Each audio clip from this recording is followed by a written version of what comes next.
Oh my god, did you know that this entire channel is kept afloat by the wonderful support of my patrons? Yeah, it's true. Things are tough right now, and for that reason I have lost a few patrons over the last month or two. It is scary when that happens, and if you love my content, I would really appreciate your support. Every single tier has unique bonuses, unique perks. Everyone's invited to the Discord. It's a really great time. It's a really great space. So make my dreams come true and support me on Patreon if you're able to. Thank you. This type of video, which I started putting out once a month earlier this year, I think, is quite possibly my favorite kind of video to make. And that's because despite the fact that I am crippled by anxiety and probably OCD, I'm a pretty optimistic person and I love looking at the month ahead. Building a stack of 10 books to look forward to as the month goes on is very satisfying, and it fills me with a very simple kind of joy. And the stack that I've put together for this month, as you probably saw in the thumbnail, is, well, it's looking pretty tasty. But the one problem with this kind of video is that I'm a mood reader, and as was the case last month, I put that stack together and I talked about the books that I was going to read in November, and I only read like half of them, I think, because the mood didn't strike. I am such a mood reader, and I didn't really realize that until recently. I need to do a video about that. Mood reading is so important to me. If I don't feel like reading something, I just can't. It'll make me sad. So with that random view into my psyche out of the way, let's talk about the books that I'm going to be reading to cap off 2024. December's gonna be a good month. For obvious reasons, let's start off with the book that I've actually started already. Blood of the Old Kings by Sung-il Kim. This is a Korean fantasy novel translated by my dear friend Anton Ha, and it's the first Korean fantasy novel that I have ever read. I'm not very far in at this point. I'm sure I'm gonna do a video about it, but it's off to a really strong start. The book is set in a fantasy world where a giant evil empire has conquered and annexed multiple other nations. We have 3 protagonists who are all from one of the annexed nations. They don't know each other, they're not connected, but I'm sure along the way they will cross paths at some point. And each of them is in a different situation. There's a character who lost her husband and her child, and in the book's opening chapter, she goes into a volcano to talk to a dragon, and she makes the dragon a promise that she will become king, that she will bring her land back from the empire. And so the dragon gives her one of his teeth in exchange for one of her eyes, and that tooth becomes a magic sword. It's really classic fantasy with an anti-colonialist, anti-imperialist twist. One of the other characters is a student at a university, but the whole point of studying magic is kind of arbitrary because all the empire really wants from mages is to turn their dead bodies into batteries once they've died. That is creepy as hell. And then the third character, who I know the least about at this point, has just found out that a friend of his has died. He lives in the capital city and he is, I assume, going to follow the trail to find out who killed her and why. It's off to a great start. I can't wait to see where it goes. And it's short. It is 350 pages, which is really conservative for a fantasy novel, and I appreciate that. A book that I put on my video for last month but did not get around to reading is How to Solve Your Own Murder by Kristen Perrin. When winter rolls around, I, like so many other people, get in the mood to read some murder mystery and crime fiction, but in November that mood didn't hit me, and I'm really hoping that it will in December, because for the past like 5 Decembers of my life I have read at least one Agatha Christie book and a bunch of other murder mysteries as well, often Japanese murder mysteries, which are really fantastic generally. And I picked this one up a while ago. It's December, so I think it's finally time to actually read it. It opens in the 1950s with a young woman being told by a fortune teller that at some point she's going to get murdered. And according to the blurb, she spends her entire life obsessing over this thing. She's now an old woman in the present day. She's spent so much of her life just being paranoid. She has a great niece who is our protagonist, and I think that great niece is going to inherit the house, inherit her fortune. But the fortune seems to have come true, and in order for this great niece to inherit everything, she needs to solve the murder. It sounds like a really fun spin on the murder mystery formula, and I'm really hoping that I actually read it this month. Here's a novel that I was actually sent by the author herself. Icelandic author Frida Isberg wrote this novel. It has since been translated into English and published by Faber. And she reached out to me on Instagram and asked me if I wanted a copy of the book. I was so touched by that. So it recently arrived and I'm gonna read it. The book is called The Mark and it was translated into English by Larissa Kaiser. The Icelandic Psychological Association has prepared a test. They call it a sensitivity assessment,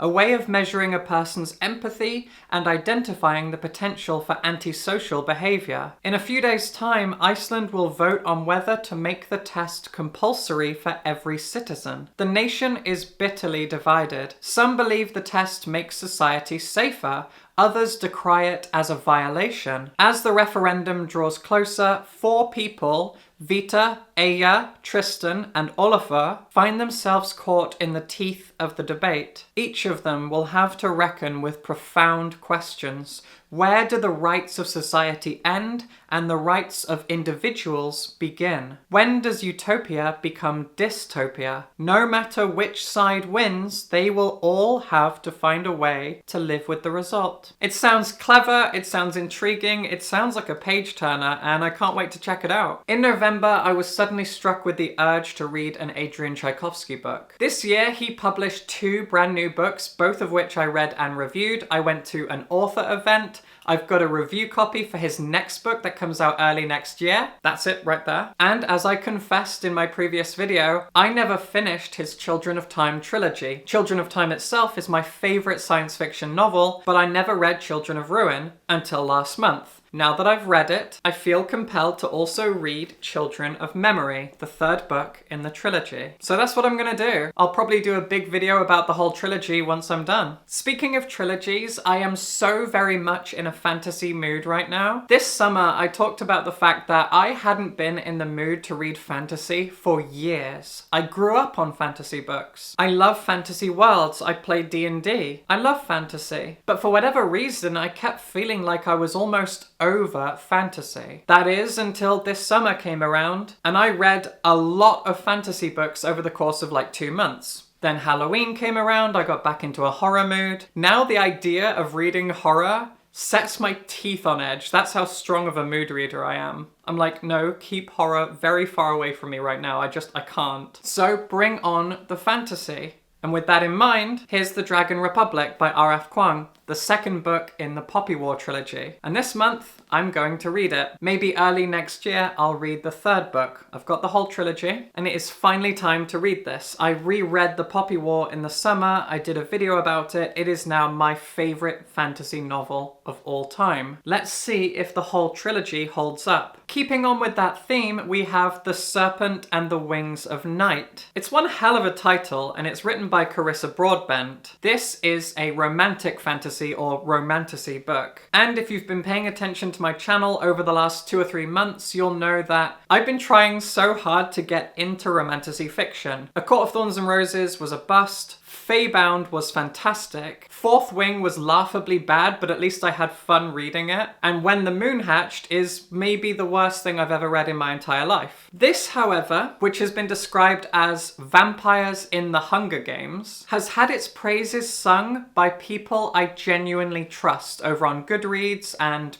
Instagram and BookTube, etc, etc. People whose tastes I actually admire like this book a lot, so I'm really hoping I'm going to enjoy this. It sounds pretty Fourth Wing-esque, I'm not going to lie, but if it's well written and not too cringe, I think I'm gonna have fun with it. I love vampires. I really like the Hunger Games. Let's hope this goes well. And since I am so deep into fantasy right now, I've talked before about how my 2 favorite fantasy authors before R.F. Kuang came along were Robin Hobb and Joe Abercrombie. Well, I move around a lot. I have gotten rid of countless books. I'm a little bit more settled these days. I'm no longer a nomad. I no longer have to part with books constantly. But that does mean that I don't actually have a lot of my favorite books anymore. I don't have any Robin Hobb books. Thankfully, my partner does. But I also didn't have any Joe Abercrombie's, and I was suddenly struck with the urge to reread him, especially because his new novel is coming out next year. So with all that said, I went out and got myself a fresh copy of The Blade itself, Joe Abercrombie's debut fantasy novel. I really, really love this trilogy, and I'm gonna reread this month. If I enjoy it as much as I remember enjoying it, I'm just gonna keep going through the trilogy into the next one. I'm really, really excited. I love Joe Abercrombie. His works are so grim, dark, nasty, and I always have a blast reading them. The gritty bleakness of his works, it just speaks to me as a fan of horror and a fan of fantasy. He's awesome. And another book from last month that I ended up not reading is Edith Holler by Edward Carey. Edward Carey's novel Little is one of my favorite books of all time. I put it in my top 5 favorite books video. Little is an absolute masterpiece of historic Gothic fiction. Judging from the blurb of Edith Holler, this is also an historic Gothic work of fiction, but this one is set in a theatre in Norwich at the turn of the 20th century. I am so excited to read this, but last month I just wasn't in the mood. Since I spent Christmas Day and Boxing Day reading Little 2 or 3 years ago, I figured December is the right time to finally read Edith Holler. I picked this up at Topping in Edinburgh. That's why it's shiny. They wrap all their books in plastic, and I never take it off because it's really nice. Like a few of my books behind me are wrapped in plastic because I got them from a Topping, usually Bath or Edinburgh. I went to the one in Ely, which I think is the first one. Correct me if I'm wrong. The one in Ely is in like a really tall, thin townhouse. Anyway, Topping is awesome. I interviewed Selva Almada there